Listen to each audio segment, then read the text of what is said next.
and I made a call to the Michigan Dental Association Wellbeing Program to ask for help, and I attribute that phone call to the beginning of my recovery and what ultimately saved my life.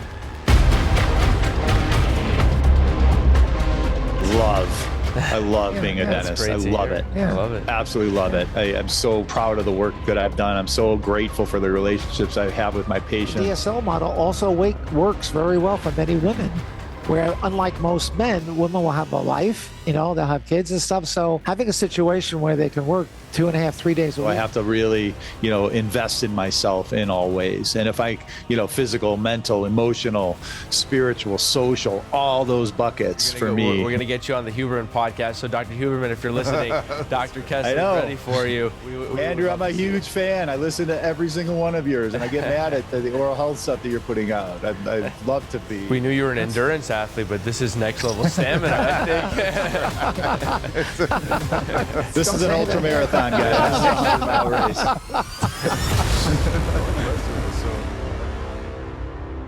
Welcome to the Pulp podcast, where we talk about all things dentistry and non-dentistry from a generational perspective. I'm joined today by my co-hosts, Dr. Koch, who's joining us remotely, and Dr. Parsa Shahidi, who's here in the studio. And we have a very special guest again. We've been very lucky, Parsa, back to back. We've had the president of the American Association of Endodontists, and now we have the president of the American Dental Association. So why don't you go ahead and introduce our special guest? Well, we're so lucky, Dr. Kessler, to be joined by you. I mean, you don't really require an introduction, but if you don't mind, I know you're modest. We'll introduce you. Dr. Brett Kessler is, of course, the president of the American Dental Association from the 14th District and the past president of the Colorado Dental Association. He's an amazing human being, really a visionary. He's a catalyst, a seeker, a writer, a leader, a mentor, and an adventurer. He's an endurance athlete. Speaking of the Boston Marathon here this weekend, he participated in 2 Ironman World Championships in Hawaii. Oh my God, that's incredible. And of course, he is the leader of our national organization for all things dentistry. And so we're so lucky to have you, Dr. Kessler. Please welcome. Thanks for having me, everybody. Absolutely. It's awesome to be here. It's an early Saturday morning in Denver, Colorado. And gosh, we got some snow last night, and I'm going to try and go skiing tomorrow for a final day. Nice. Up. So being Jewish, Easter doesn't mean much to me. No, just kidding. Yeah. But That's fine. That's fine. That's a good one. Yeah. So Andy, why don't you go ahead and ask the first question? Well, I think the first question, we were kind of talking about this before, is with all these changes coming down the pipeline here in terms of funding, it's certainly affecting schools. How is that leaching out into affecting the administration of daily policies with the ADA? Yeah, we are in a very volatile political environment right now. And, everything is being challenged. The norms, which is not necessarily a bad thing, but when you challenge true science, that is a concern to me. It's a concern to the American Dental Association. 2 of our core values are science and evidence-based. And when there's a threat to that, we have to act. And there's a threat to lose NIH funding, and there's a threat to lose NIDCR to be folded into the head department. And that's really going to affect the funding, not only for us at the American Dental Association, but for pretty much every single university and every single dental school. We, merged with the Forsyth Institute a few years ago. And so it's now called AFI, ADA Forsyth Institute. And we've got a lot of grants through the government that are doing research. And so we are looking at our alternate opportunities. And, but what concerns me about that loss of funding is we're going to lose progress. We're going to lose progress in innovation. And we need innovation right now to drive dentistry forward. I'm just going to talk about a bunch of things, if that's okay, tying this all together. Through our Health Policy Institute, we know that the dental field, we are at 90% capacity. And so if we were to get, let's say, a big boost in government funding for access, to improve access, we wouldn't have any capacity to see more patients, really, a very modest amount. And so technology is going to be a big driver for efficiency and efficacy. And if we're not pushing and progressing the new materials, new techniques, new delivery methods, we're going to be kind of stuck. Just to follow up in terms of the schools, I've heard a couple of schools talking about under consideration of increasing that class size. Like every postdoctoral program, take one more resident, take another 12, 15 students on the undergraduate level. Is this something that's kind of actively being discussed among the schools? This has been going on for the last 8 to 10 years, actually. Okay. But many, I've seen, expansion in the dental schools, but many dental schools are at capacity already, and CODA requirements for accreditation, you have to have a certain amount of faculty and number of patients to be accredited, and we have a faculty shortage too. Right. And so we are limited by that, but we are seeing growth, and that's why we're seeing several new dental schools open up as well. Absolutely. So, Dr. Kessler, one of our philosophies here, I think, at the Pulp podcast is to really look at things in all directions, in both angles. And I think probably the single hottest topic in dentistry and across even medicine maybe right now is this, the elephant in the room is fluoride. And we are lucky to have you share your insights, but I want to play the role a little bit of devil's advocate for those listening who may have a different opinion than probably most of us here. In the early 1900s, Dr. Frederick McKay and G.V. Black blessed us with the advent of fluoride in dentistry, and later, 40, 50 years later in Michigan, they saw the implementation of it. And now fast forward to last week, you spoke about what happened in Utah, becoming the first state to ban fluoride in public water. Miami-Dade County just voted against it on Tuesday, and now more and more states are thinking about actually banning public community-wide water fluoridation. So let me just interrupt there. The beauty of the work we're doing to advocate is the Miami-Dade, Florida-Dade County, their city council voted to remove the fluoride, but the mayor said, hey, this is not going with true science, and she vetoed it. So it got saved. Interesting. So we're really excited about that. But community water fluoridation in Florida is in jeopardy because of Governor DeSantis. He wants to get rid of it. Yep. So I guess the point or question we'll go to you on, and to hear your perspective, is why don't you tell us your stance on fluoride, especially from the ADA's perspective, and maybe get ahead of some of these comments against fluoride in our community water, and how you guys are trying to combat that or understand it. Yeah. So there's been a growing anti-fluoride movement for several decades, and and I consider it pseudoscience or junk science. The studies that show that it's dangerous are not applicable to what we have with community water fluoridation here in America. Most of them are, first of all, they're not well-designed studies, and then the fluoride levels are much, much higher, 2 to 3 times higher than what we have here. And too much of anything is a bad thing, of course. What we have here in America is over 70 plus years of a successful modality to help reduce cavities in our populations. As I said before, the ADA, 2 of our core values are science and evidence-based. And, maybe 10 years ago, the EPA recommended to lower the water levels, the fluoride levels in the water, because of multiple sources of fluoride that our patients are getting. And we saw the science, and we absolutely agreed with that. And, 7 parts per million is where we think it should be. And science proves that. The problem right now, though, is that people are challenging science. And not believing in science. What a well-executed public health initiative does is you don't know it's doing it. It flies under the radar. My parents' generation saw polio. They saw the iron lungs. They saw the deaths. They saw measles. They saw the deaths. And so today we don't see those. So because we don't see them, people are like, well, why do we need this vaccine? It's not applicable anymore, but it's not applicable because it's working. Fluoride is working, and it has little to no side effects at the levels that it's at. And we've got 70 plus years in the field of proof of that. So I'm starting to shift my narrative. So we've done all these press statements, and I'm getting more and more angry at the challenge of science. If you can read my press releases, and I'm getting quoted, and our reach in the media has been in the billions. We've been quoted in the where people have seen the ADA stance on this in the billions. Okay, so many and not just in America, across the world, we're definitely getting the reach. But I don't think we're going to win this battle in several states just because of and I respect this, a libertarian type of mindset. Well, I should have my choice of what I get, what I don't get, and that's fine and dandy if you can afford that. But what we're going to see if the fluoride goes away, according to science, we're going to see a 25+% increase in cavities, especially in kids of lower income socioeconomic demographics. They have no choice. The arguments of, well, they can just use fluoride toothpaste. Absolutely. But many of them can't even afford that. And many of them don't brush their teeth. And many of them are eating the poor diets.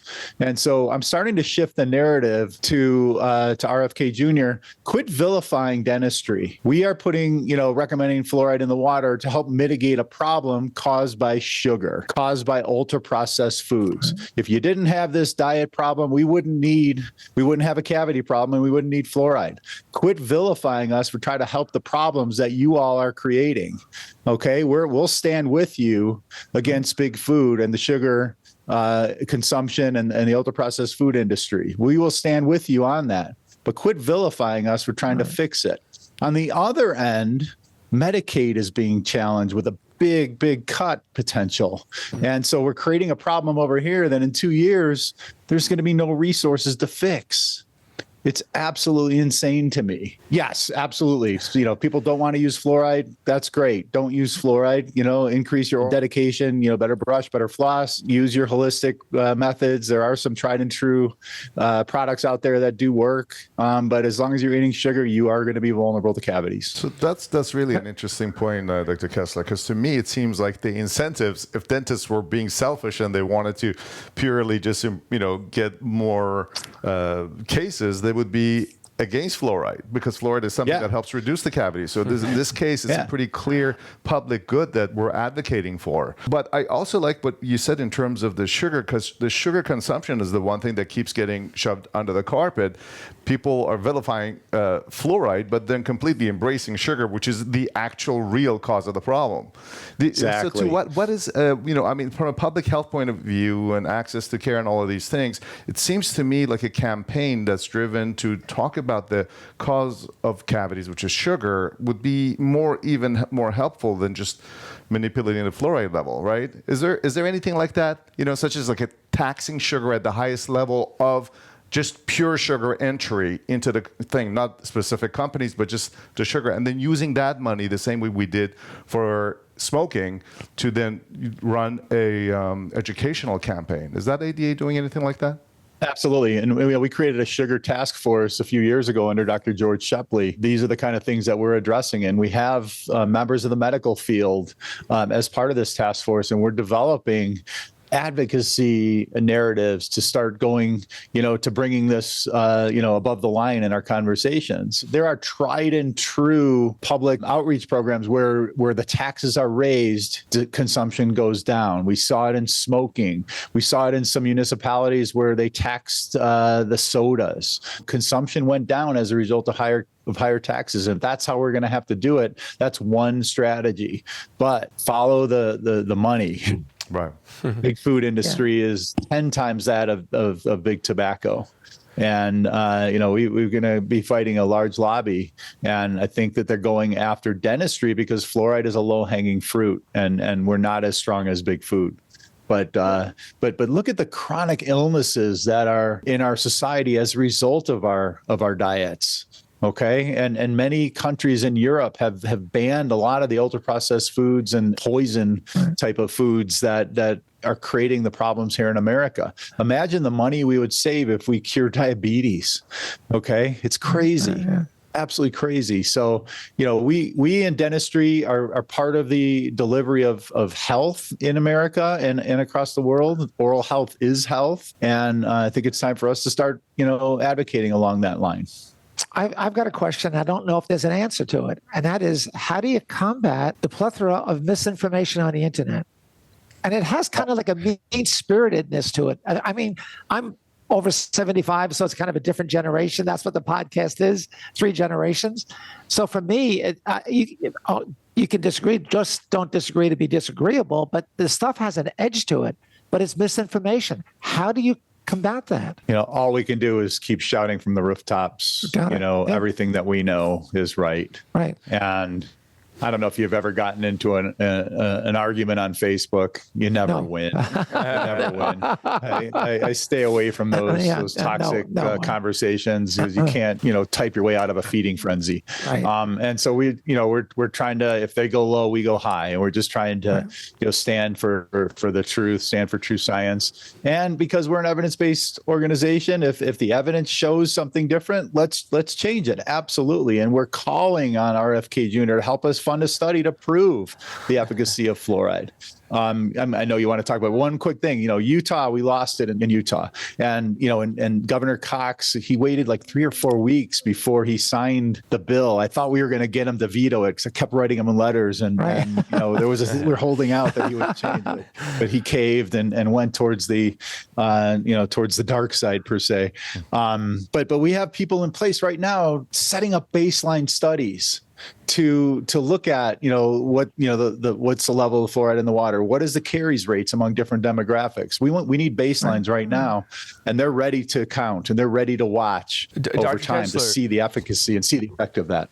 I want to talk about this whole point of evidence-based, because I think we talked about the root cause, which is sugar. I think you're trying to maybe talk directly to the folks maybe coming against fluoride, right? The RFK Juniors of the world, the Gary Breckers of the world, and to some extent the Dr. Hubermans of the world, who are talking about this pretty prevalently. So it'd be interesting to play the role that put on their hat for a second and talk directly to you as the leader of our organization. Some of those folks talk about sort of this idea of choice, and you talked about how it's great to have a choice with fluoride if you have the access and the means to do things that can compensate for non-community wide fluoridation. So toothpaste, food, and people talk about fluoride as a neurotoxin, and I think most things, right, and at a high level are probably neurotoxic. So I guess that argument goes away. But in 2024, right, in October 2024, Cochrane did their study, and a lot of these folks who talk against fluoride refer to this study. And the study, just for context for our viewers, talks about before 1975, in 5,708 children that had been the recipient of community-wide fluoridation in immature teeth, on average had a reduction in 2 or so cavities or caries per individual. And then after 1975, about 2,908 children were in that study across UK and Australia, and there was a reduction in 0.24, so about a quarter cavity per individual, so per baby tooth. And so they point to this study and they say, look at the effect that fluoride is having in our dentition. It's only a quarter cavity per individual. So they say, why would we have this neurotoxin in our body in a community-wide systemic way if we necessarily don't see significant reduction in our disease model based on that? Yeah, so that's I think the only study in the Cochrane Review that was worth anything, if you ask me. It did prove that we know this, that there are multiple sources of fluoride now that we're getting. We're getting in toothpaste, we're getting it in bottled water, milk, et cetera. And but not everybody has access to that. It's the bottom line, and that's, those communities are different than in America. Until we see it here in our communities with our lifestyles and our, tracking our habits, I don't believe that study applies here. Look at Calgary, Canada. Okay, when they lost their fluoride, it immediately went up 25% immediately. Wow. And Canada is much more congruent with American lifestyles than UK and Australia. So, one small study, and the Cochrane Review really said it was tough for them to find any new studies. Those were all old studies, and and so it really wasn't applicable to our communities.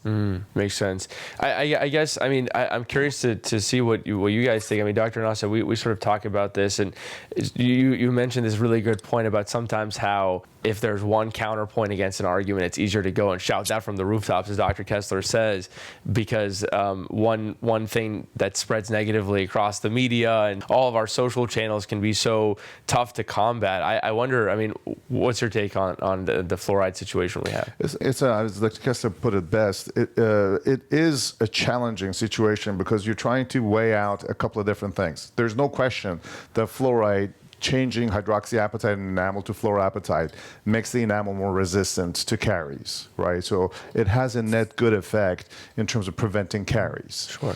I think the big picture of it will have to be kind of weighted out in terms of figuring out whether the idea of a kind of a mass fluoridation in an environment in which you have alternative modes of providing fluoride to those people who want it. On one level, it's kind of an ethical question of if somebody doesn't want it, do they have to have it?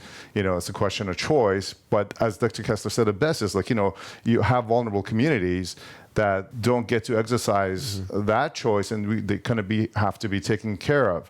On some other level, then you have to look at it as well. If some people are going to avoid to drink tap water because of the fact that it has fluoride in it for those reasons, then is a net effect of now having more plastics as a result of plastic bottles being in, and all of the energy and the environmental cost of having all of that other energy put into the water. How's that playing out as a total harm situation? Right. I don't think anybody has the answers because there's so much information missing from the big picture of all of this stuff.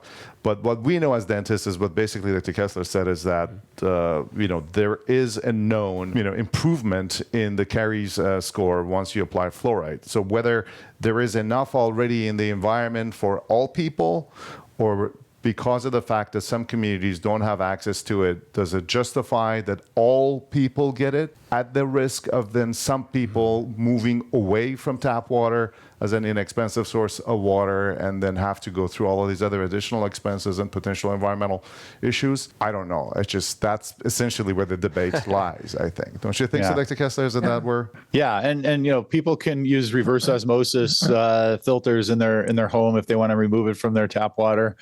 Again, another part of that study, there's so many other variables in people's lives, than just fluoride or no fluoride. Okay, there's so many other variables, and it's how do you check it? How do you test that? And public health has great, studies and study designs that can prove, the efficacy of this. And we've got 70 plus years again of efficacy. And again, we saw that it was too much.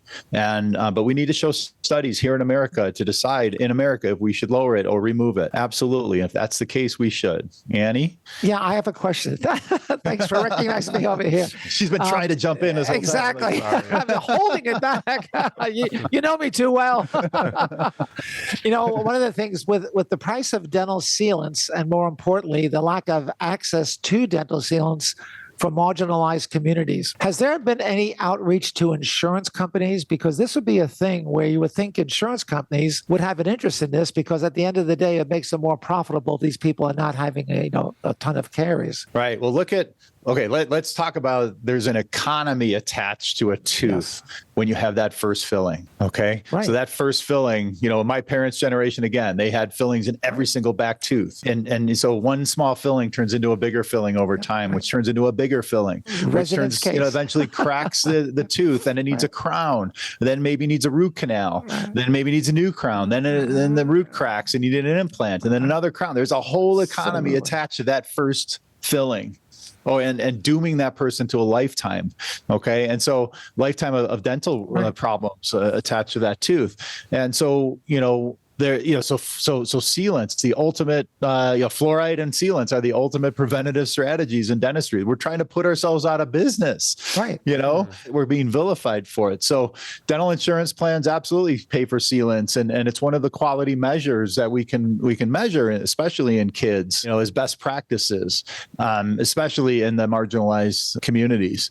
There are alternate materials out there and modalities. So I speak about this a lot. Curodont. I don't know if you've heard of that, but it's a remineralizing. It regrows the enamel in the teeth. Okay. And some insurance plans are paying for Curodont procedures at the same level as a one surface filling. That's exactly what I'm talking about. Right. Yeah. And so I'm going to, take this out to the technology again. Yes. AI, which is really starting to grow in the radiographic world in dentistry, the radiographic part of dentistry. And, in my eyes, I can see 12 shades of gray, but AI can be programmed to see 1,056 shades of gray. And so what if you see a defect through, that's detected in AI at the earliest possible stage, and you paint Curodont or paint hydroxyapatite on there, and it remineralizes, and you never have to have that drill touch the tooth. And it avoids that first small filling. Right. And so Medicaid programs are starting to pay Curodont as a one surface filling, which is, again, profitable for the dentist and best interest of our patients. Are you getting any buy-in from pediatricians? Pediatricians stand with us. Yeah, they should. Absolutely. Yeah. On this. In fact, the AAPD, the Pediatric Dentistry, and Scott Smith, president of AAPD, and myself, we co-wrote an article that will be published in JAMA, Journal of American Medical Association, next month. I just submitted it yesterday. Nice. So and pediatricians stand with us on community fluoride because they see it. So, Dr. Kessler, having talked about all this, all these nuances in fluoride, I'd love to hear your message to the RFK administration, the Trump administration on fluoride. What can you say to the administration? First of all, that fluoride works. We've got 70 plus years in the field that demonstrates that it reduces the amount of cavities in all populations, but especially among kids. And it's got little to no side effects. Absolutely none. Okay. It is safe. It's been safe, and it needs to remain in the water. Quit vilifying dentistry for trying to mitigate a problem that's caused by sugar. Go after sugar, go after ultra-processed foods. They're the ones that are causing this problem. We're just trying to help. Thank you. That's well, that's for sure. I mean, it's fun. My toxicology professor in school used to say, nothing is a poison and everything is a poison. This fear about, it has to do with the dose, right? So, I mean, the question here is that we've already had a reduction in the dose of fluoride in the water. As you mentioned, it went from, 1.3 to 0.7. 0.7. Yeah, so it is. We've had that reduction. It's historically been safe. Once a fear is driven through a misinformation campaign, as Annie was saying online, then it catches a certain catalytic chain of reactions that kind of leads to a hysteria around it. I mean, it's funny because if you think about it, chlorine, which we put in our water as well for disinfection, as well as in our pool water when we go swimming, chlorine gas is also a poison, literally, right? Right. But it's or iodine in the salt. Right. Why isn't anyone going after iodine in the salt? Okay, that's forced medication. I'm not sure, that seems to be safe right now, it's a great thing. It helps, helps our thyroid, health and it keeps us overall healthy. But why? It's the same argument.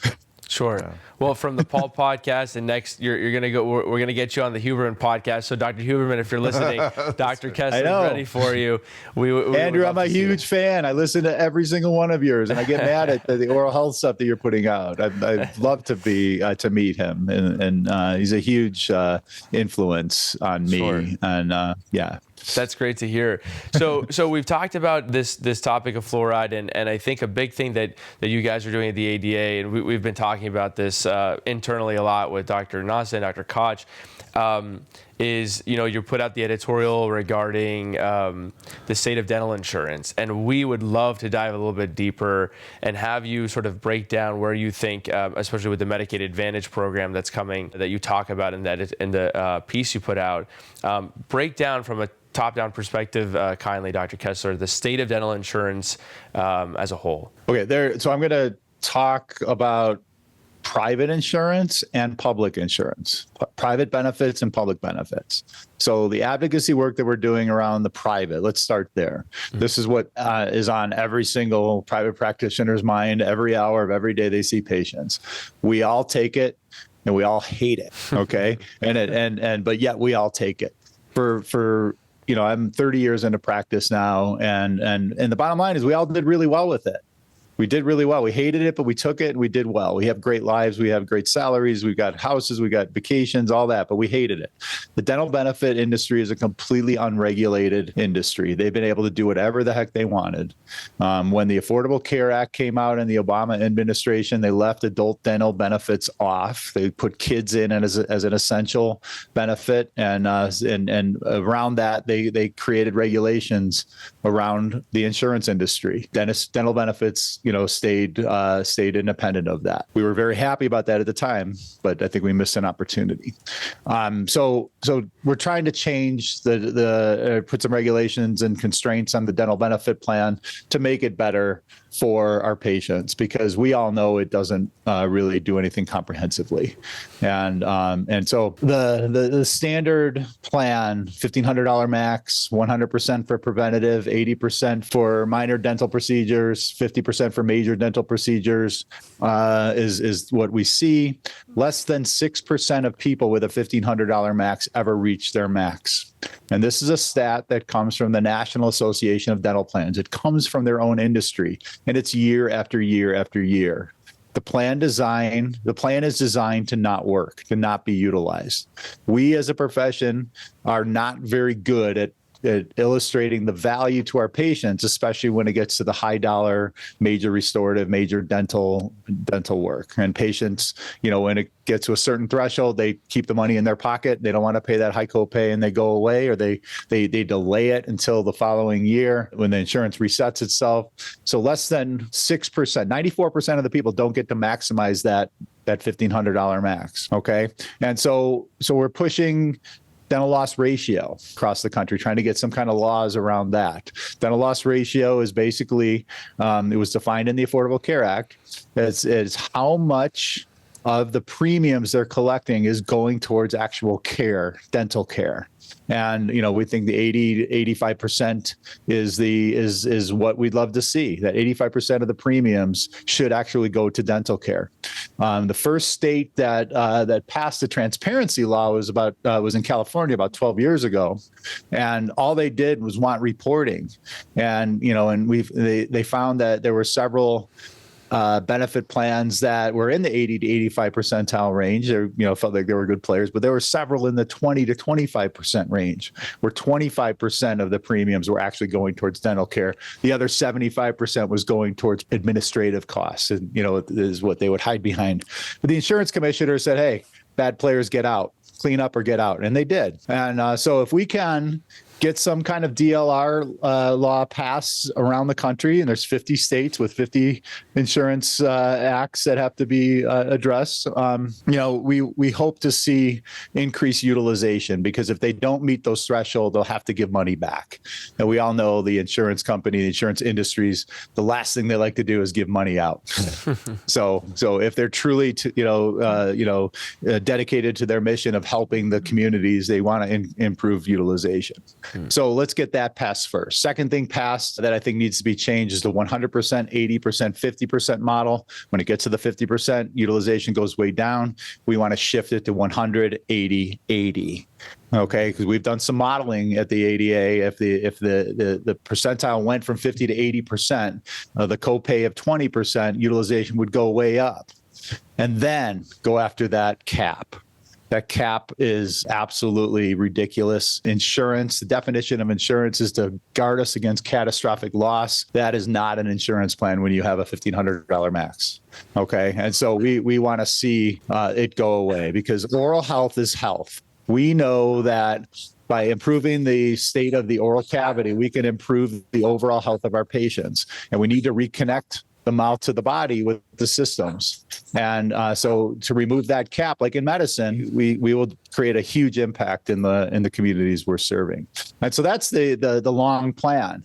Now, it doesn't happen overnight. It's taking us, 12 years now. We're in the DLR advocacy world, and it's just starting to catch on. And we've got several states that either have passed or have bills in place right now.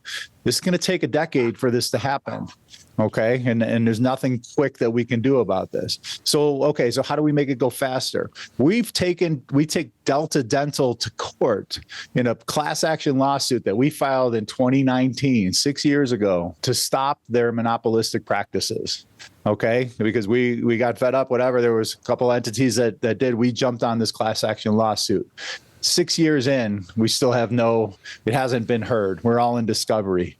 It moves really slowly. At the federal level, we have an ERISA potential law that we're putting into place that hopefully will get introduced next week. And so we do all these things about, creating regulations at the state level. If the plan is administered federally, they can bypass all the state rules that we're putting in. And so this ERISA law will close those loopholes and make them play along the lines of the state laws. Okay. And that's hopefully going to get introduced, like I said, next week, and that'll hopefully change some things. We also have a letter, an amicus brief that we sent to the Supreme Court, the U.S. Supreme Court, challenging some previous rulings on amicus laws, because we've had federal courts who said, yes, ERISA plans must abide by the state laws. And we've had rulings that say it doesn't have to abide by the state insurance regulations. And so who can fix that? We're challenging the Supreme Court to make a ruling on that. We think we've got a pretty good chance to get that heard. So, we're doing it in the, in the legislative area. We're doing it by trying to sue them, and we're doing it in judicial and trying to change through the courts. Okay. It's a slow process, and there's no way to accelerate, but every day we're working hard on that. It's just slow, and please be patient, but we need everybody on board, and we need everybody's voice to help push that forward. Moving over to the public side, as I said before, Medicaid funding is being challenged right now, and Medicaid is dental benefits for poor people. So if we lose that, it's going to be a problem. But we've had some amazing wins in the Medicaid space over the last several years in different states.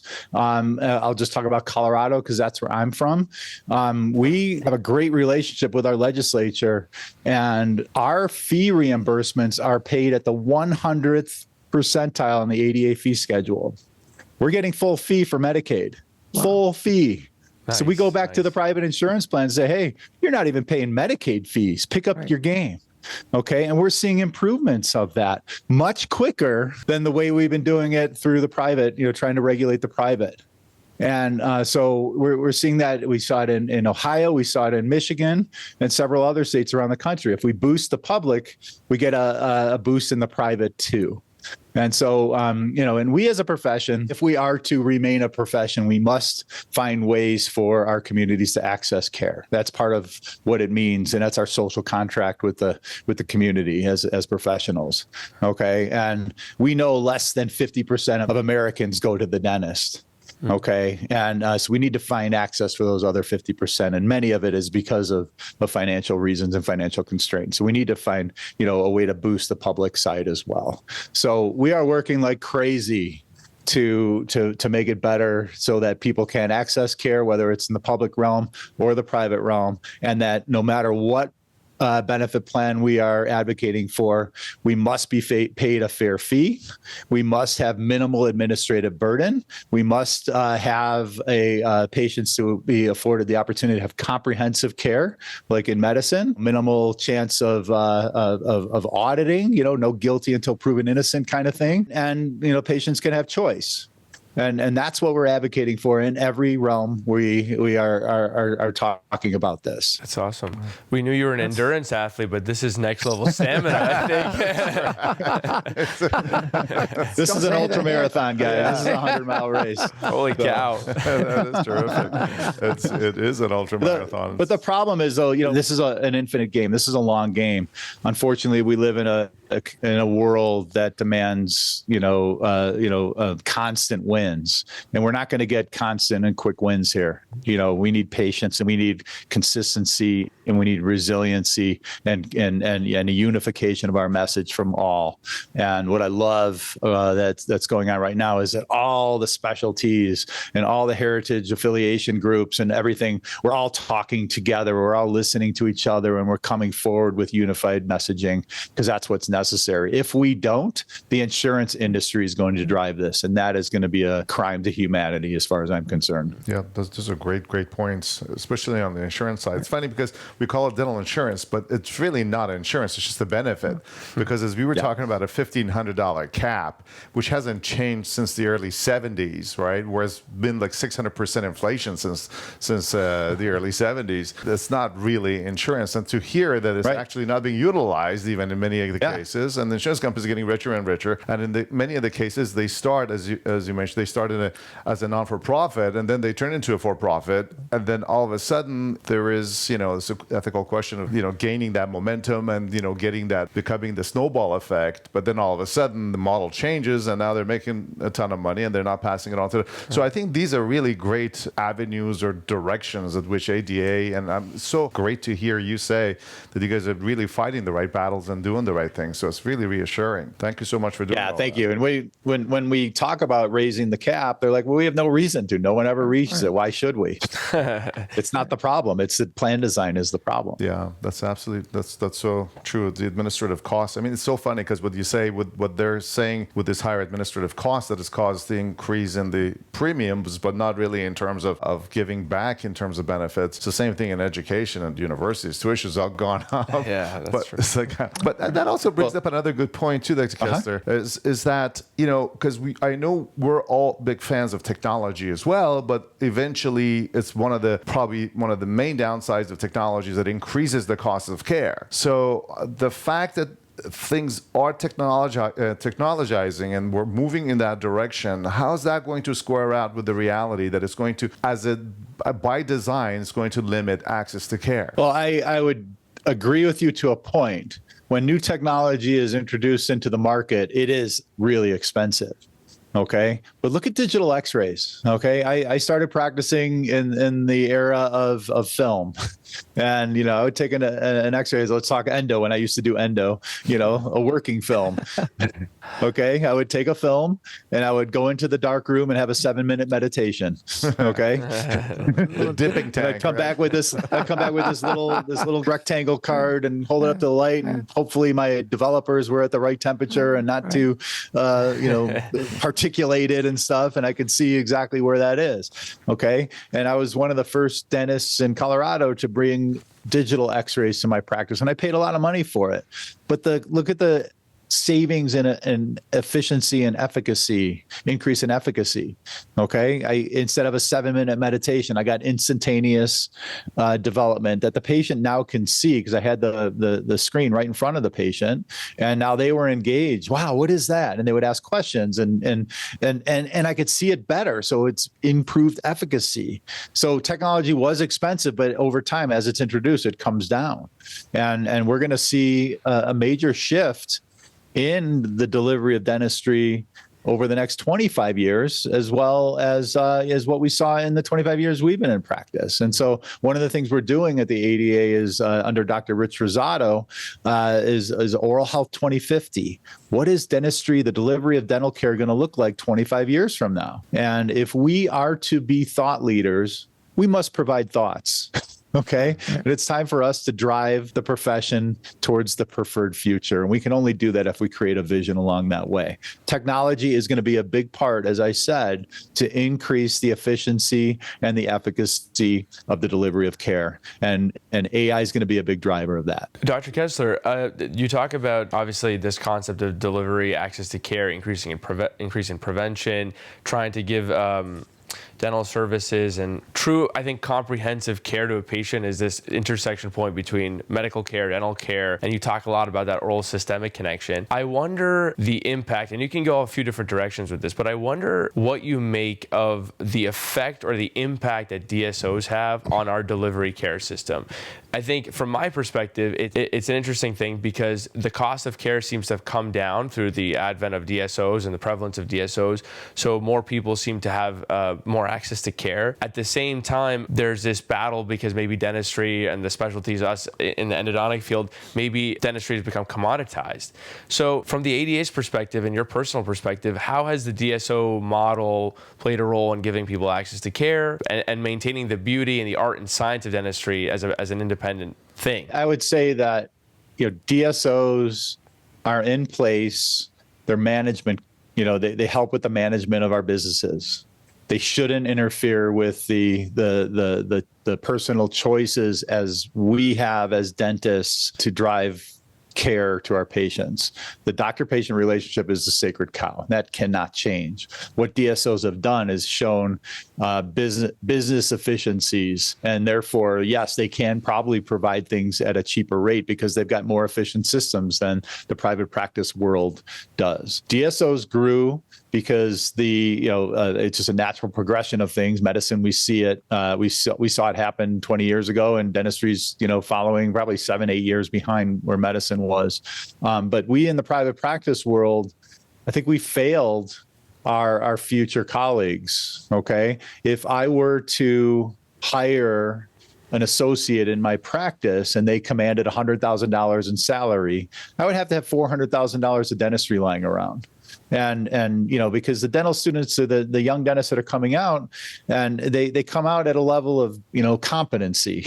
They're not great dentists yet. Well, none of us were when we first came out, and we grow that. But we didn't afford them the opportunities of a guaranteed salary, of benefits, and recognize their values of what they are looking for out of their careers. And we just assigned our values on them, and we had this inflated self-worth of our practices that we expect, well, I had to go through this, now you have to go through this too. And the young dentist said, well, no, I don't want to do that. And they went for areas where there are guaranteed salaries and benefits and, and freedom to practice a schedule that they can, dictate and stuff like that. And so DSOs grew, and they're not going away. But I think where the ADA stands with that, like I said before, is a doctor-patient relationship is the sacred cow, and we must keep that in the forefront no matter practice model anyone chooses to practice in. There are some amazing dentists who practice in the DSO world. Right. And it's happening in the specialty world too, even endo. I hope you know that. Yes. Okay. But there's some lousy dentists who practice in DSOs too. And there's some amazing dentists that practice in the private practice world. And there's some lousy dentists that practice in the private practice world too.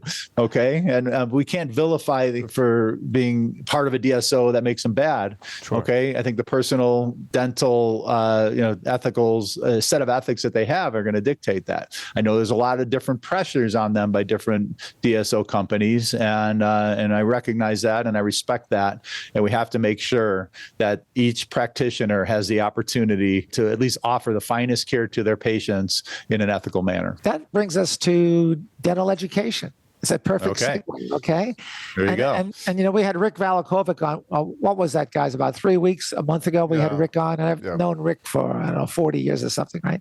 Known him a long time. And we were talking about education. It's not just about the tuition that schools are being forced to charge. And I'm going to use endodontics as an example. I think every postdoctoral program is terrific. But among all the different dental schools, and there's a lot now, the undergraduate experience varies widely, especially in terms of clinical experience. I still continue to do, 40, probably a year, intensive hands-on courses with general dentists. And and especially with the younger dentists, I always ask them, how many cases did you do in dental school? And the average now, believe it or not, is about 2 canals. And some schools are even splitting teeth. Like, Brett, you do the buccal, I'll do the palatal. Yeah. So the question is twofold. One is, do you have any formulation or any suggestions how these schools can somehow make and maintain their tuition at a reasonable level? I know it's almost impossible for the schools. And number two, how can these schools increase the patient flow, in terms of clinical experience, not just implants, but endo, perio?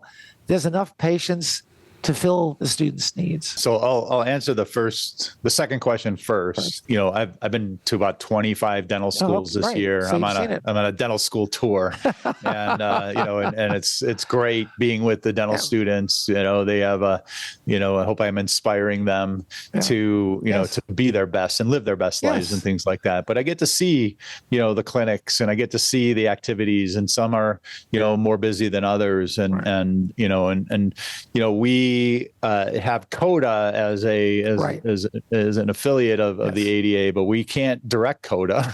That was kind of actually what my real question. Yeah. So you answered that right there. Okay. We can't direct them, but we have to hold them to their feet to the fire that they better be,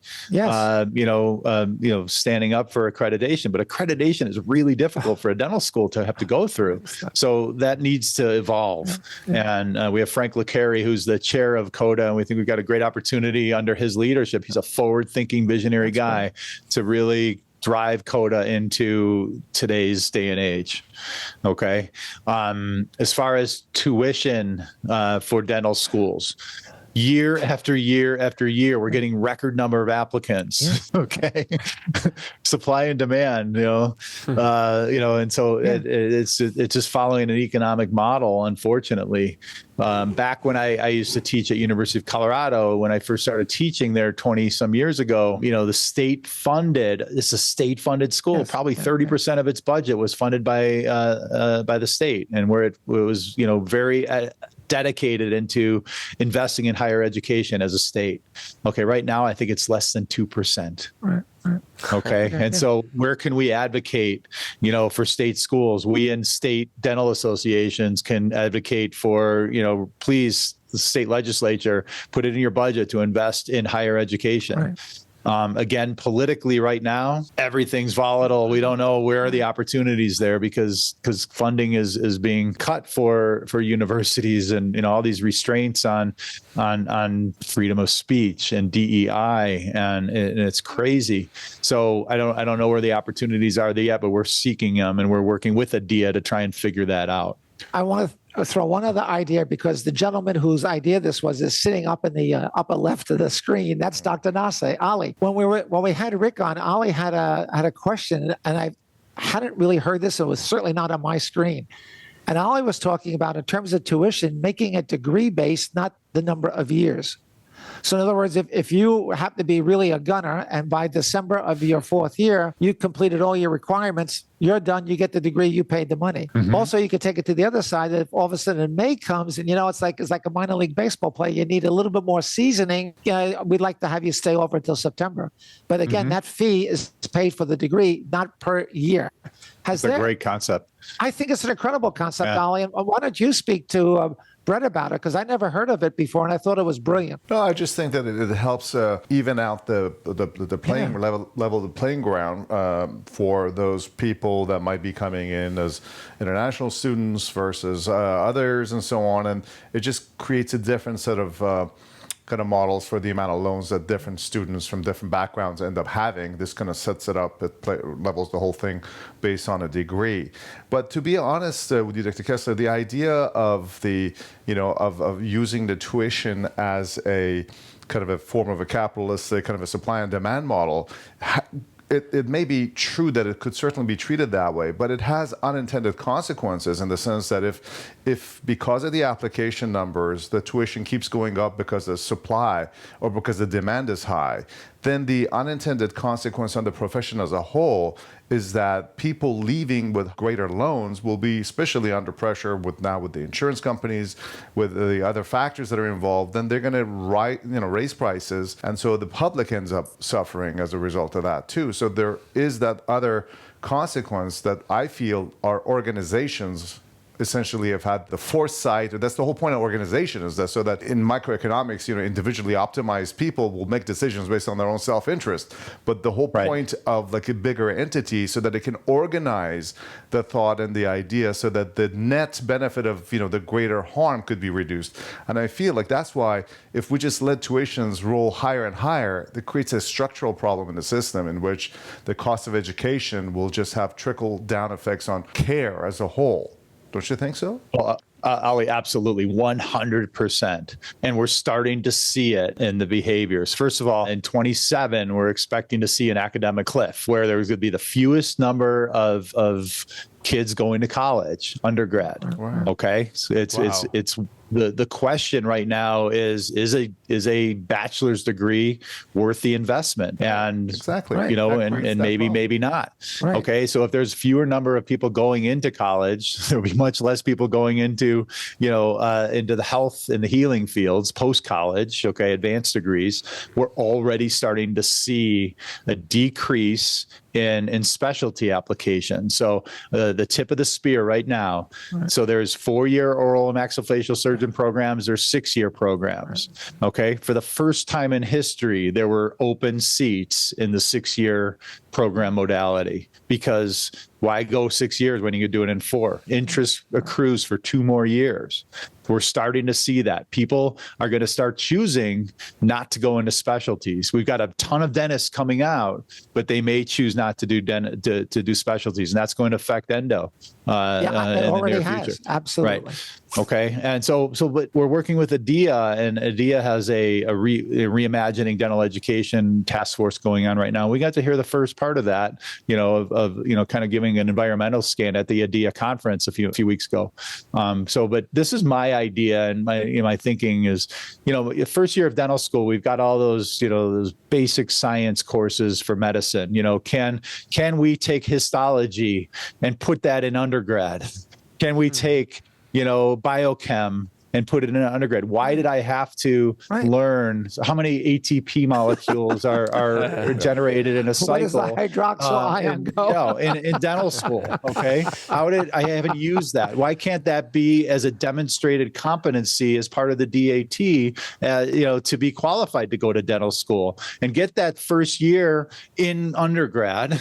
Okay. Right. And the dental, they go right into clinical and applications of all that basic science and health science in integrating into dentistry, and make that, those first 3 years instead of 4 years, clinical based with applications of the science, still not changing the requirements for knowledge and our ability to integrate that knowledge into, and formulated treatment, and then make that 4th year, like in medicine, a residency. Right. Okay. And therefore that 4th year would be paid with GME dollars and not tuition dollars. Mm-hmm.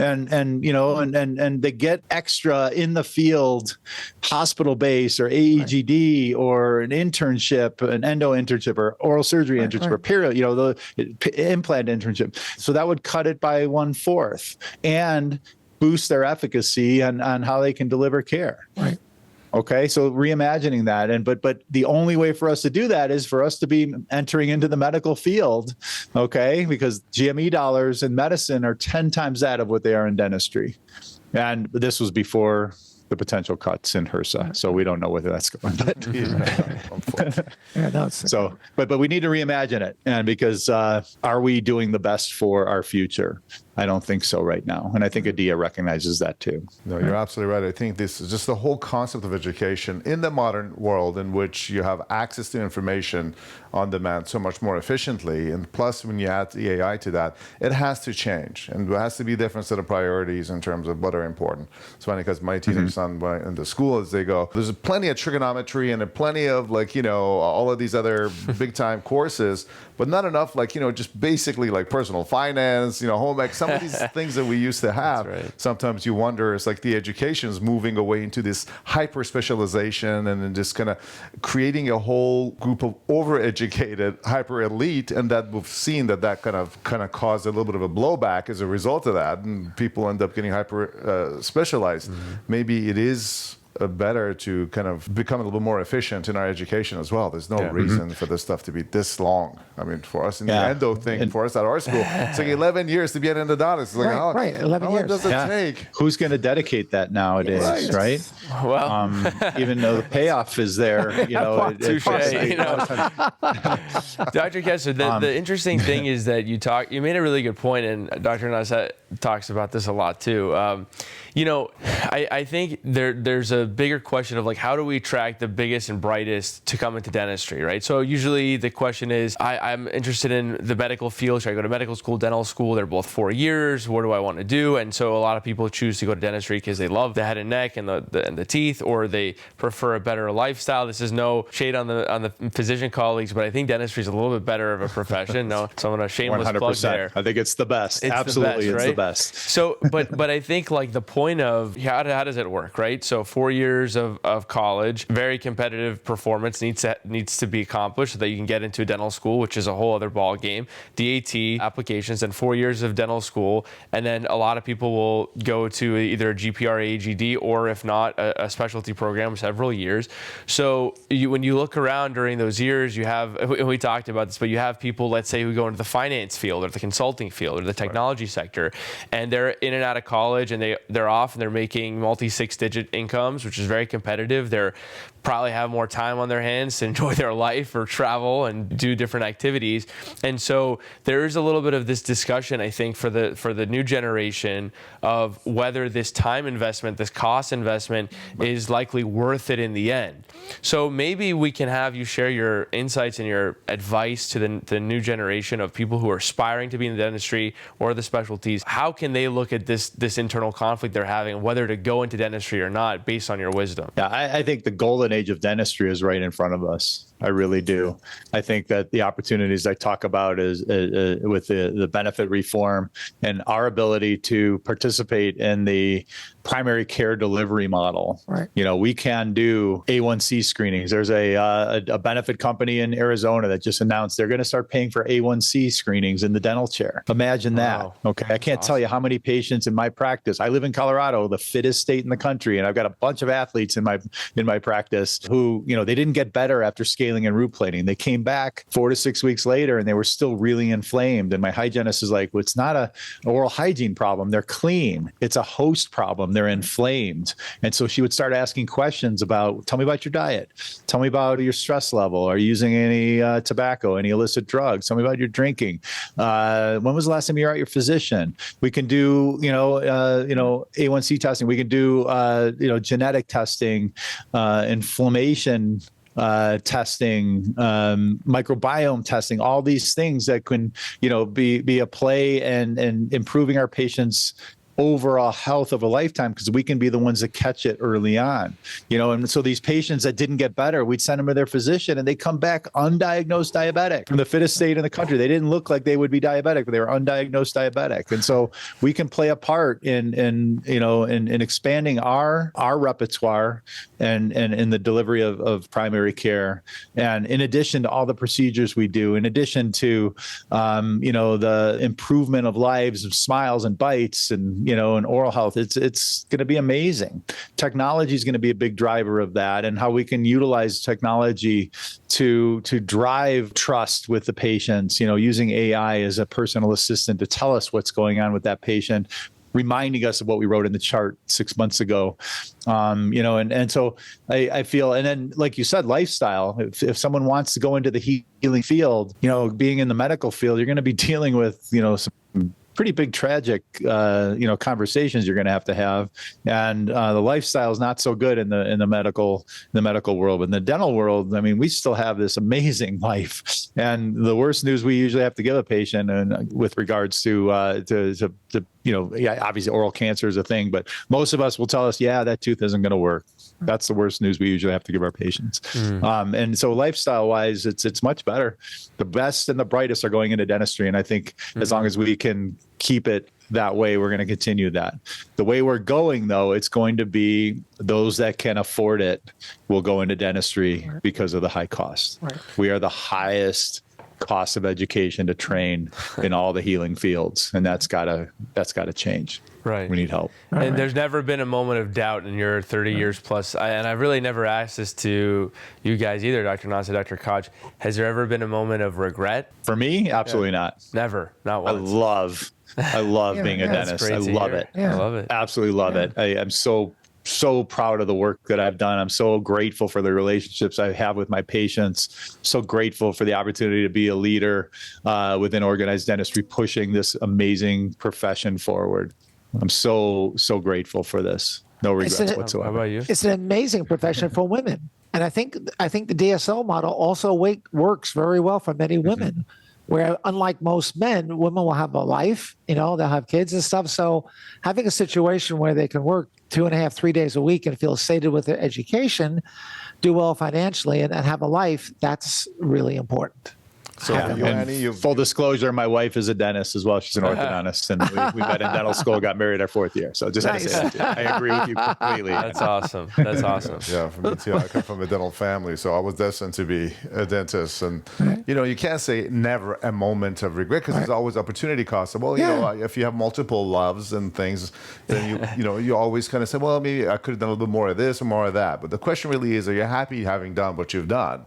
And for me, it's a resounding yes, for sure. Yeah. You always feel like you wish you had multiple lives so you could do multiple different things, but you can't. So you're all saying you can do anything, but you can't do everything. So you're going to have to make some choices in life. And because Parsa is an extremely bright young guy, and he obviously could have done many things. And I'm sure he's questioning his thing. No. You're in the right field. You'll do things. No worries. Let me share. When I turned 50, I asked myself some midlife questions. Not midlife crisis, but midlife questions. What do I want to do with the second half of my career? What do I want to do with the second half of my life? And I felt I made a pretty big impact in the first half of my career in life. But I was getting burned out in practice, and so that was 2018. That was the year I decided to sell the practice. That was the year I decided to run for the board of trustees of the ADA. For that second half, how can I make a bigger impact? Is really what I was looking for, and so that's when I decided to run for the board. That was the year I did my first Ironman race, and at 50 years old. And so it's like, you can redefine yourself based and use your experience from the first part of your career to accelerate the impact on your second half. And so we have choices, and I can't stress that enough, that you can do whatever you want and reinvent yourself in many ways. And many times. 1,000%.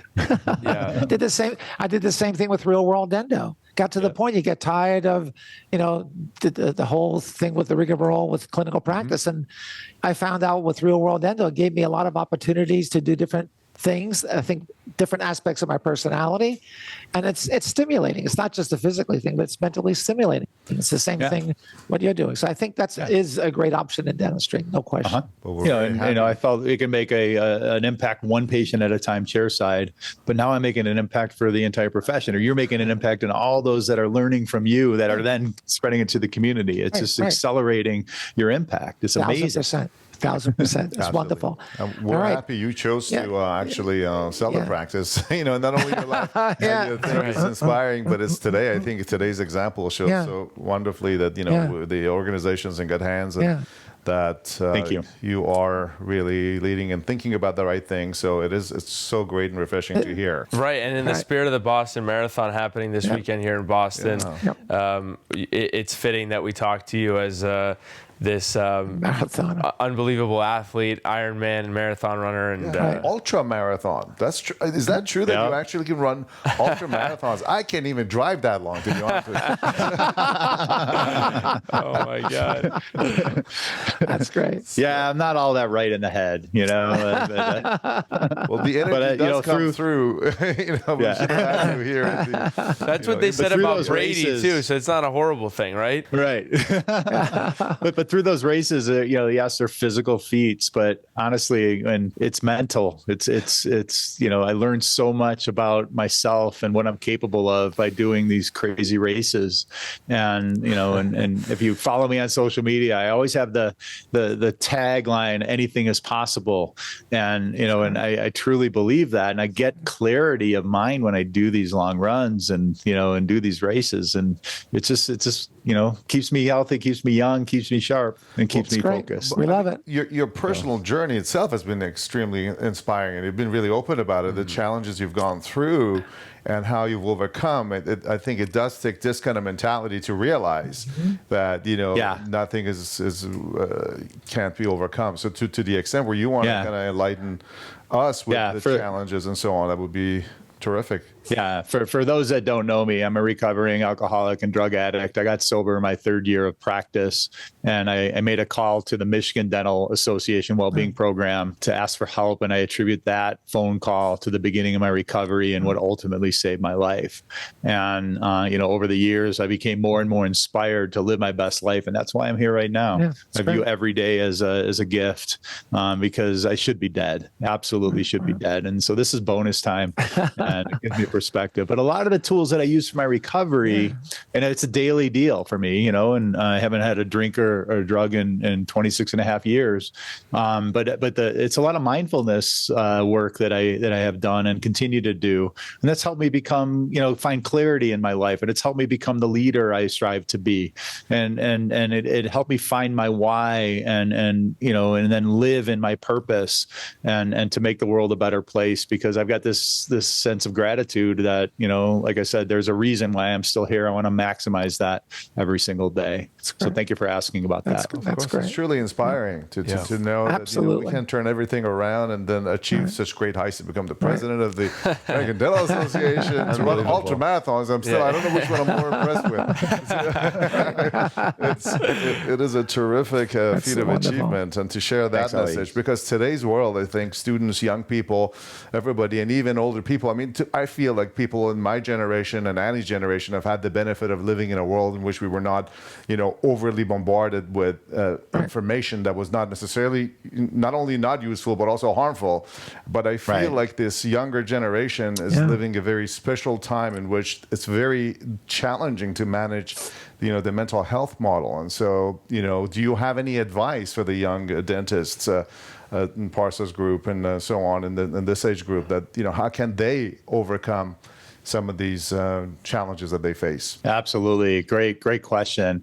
Like I said, I'm going around the country and visiting a bunch of dental schools, and, and I talk about the wellness journey that I am on, and I talk about the highs and the lows, and, and so I hopefully I inspire people to recognize that you are your most valuable asset. Take care of yourself as such. Okay. And, I'm 57 years old, and I've got an asset, of money over here, that I've collected over the years. And I try and manage that, but I am my most valuable asset.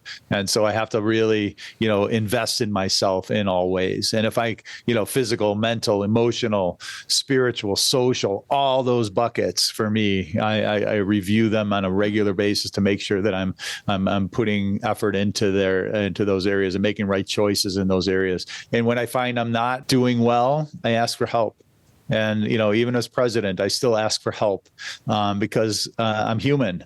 And, we have way too many of our colleagues who have decided not to continue living.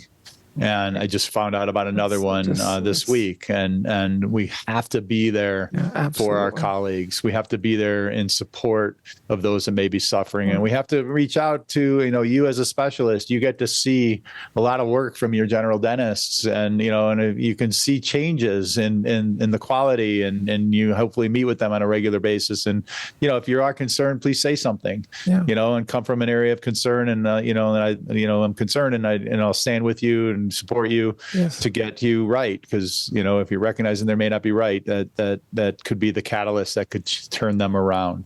And so take care of yourself as your most valuable asset, especially in the younger demographics. If you're unable to practice, the loans are still going to be due. They don't care. And so you must be able to produce. You cannot produce and provide the impact you set out to do if you're not well. Yeah. Get yourself well first and foremost. That's great. That's terrific advice. That's interesting because, I mean, as dentists, we are kind of like athletes. You need your body to do what you need to do properly. There's a certain mind element with technique, but at the end of the day, your career is only as long as your body's capable of producing what it does as a surgeon. And so that's like tremendously good advice to, think of your body as a shrine. Seriously, right? It is. And, when I was in practice, I'm not practicing now because of my job as president, but I had weekly chiropractic appointments and, massage appointments because, neck problems, back problems, shoulder problems, hand problems, sciatica, back, all of those are prevalent and 66% of us will miss work due to work-related chronic injuries. That's staggering. That is and so get your ergonomics right now. Exactly. That patient that can't lay back, I'm sorry, I can't treat you. That's what I say. That is critical advice. I mean, what you just said about the ergonomics and the reality of what we were just talking about. So spending time taking care of your body is super important. It's an investment. Yes. LeBron James, so basketball playoffs are about to start. LeBron James spends $3 million a year on his body. I know.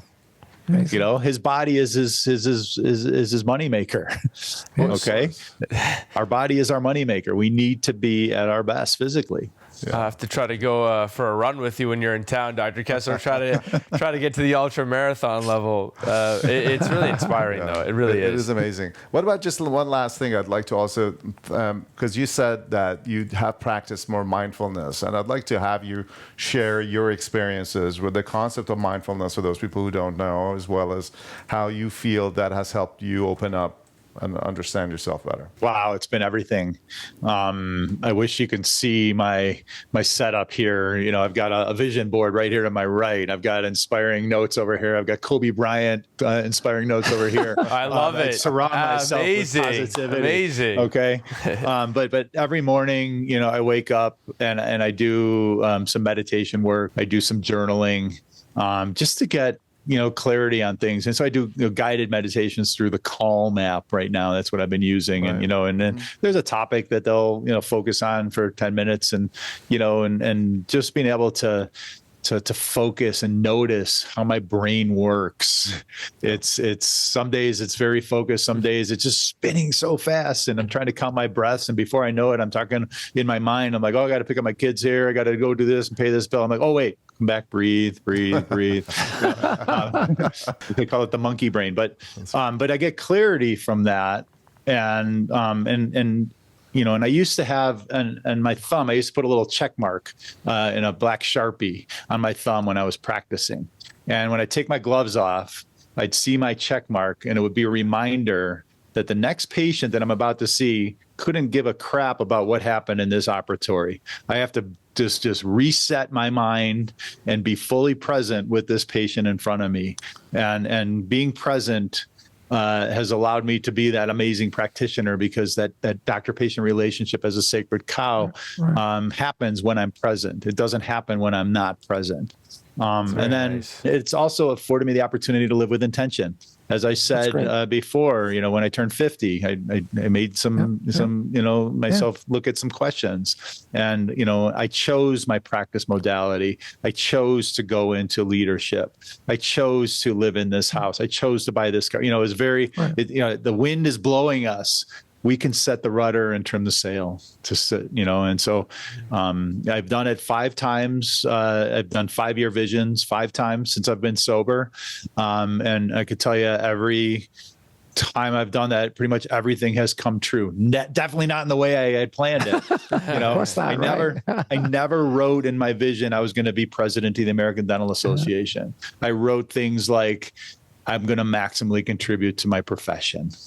And, and then that gave me, when the opportunities, were in front of me, it gave me, that choice to choose to go that route.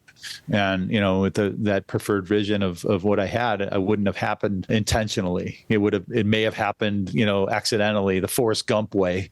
But I set out an intention to really, live my best life. And that's what I do. Sweet. Mindfulness is everything. Sweet. That's terrific. Absolutely. Well, I'm a big believer that leadership starts from inside out. And I think your example, your past from inside and now leading us, it's really reassuring, and I'm really happy. And we could probably speak to you for another 2 hours. Yeah, that's right. We understand that you have to go, and it's really been a pleasure. Yes. Annie, you want to have our final word, and then Parsa put a couple. The first thing I want to say, abs in 6, go Brock Nelson. And I think what's really wonderful, one of the things that you've kept going back to it during a conversation over the last 90 minutes is the patient-doctor relationship. And as I see the younger generations come along and have everything, Google this, Google that, technology is going to do this, AI is going to do everything, it's still a very personal relationship. And I think that's something that we can never forget about. It's what makes dentistry the profession it is, but there is a personal component that we all have to be aware of. So thank you so much for eloquently bringing that forward. Thank you. Thank you for illustrating that. And I would just say this conversation has been such a gift to me too. So thank you for creating this environment where we can have these open, candid talks about really important things that are affecting our profession.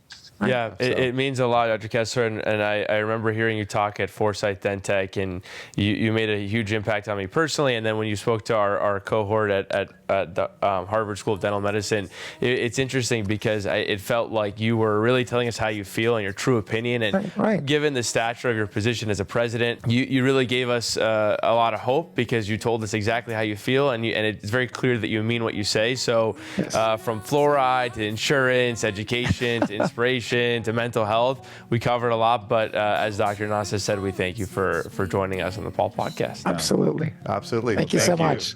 Have a great Thank you all. Enjoy Happy Boston. holidays, everybody. We'll see you in the studio at some point in the future. Yeah. I look forward to it. Yeah. Have a great weekend. Turning pulp into gold with every word. A show like no other you've ever heard. Health and hearts we craft and mold. Tune into Pulp, where stories unfold.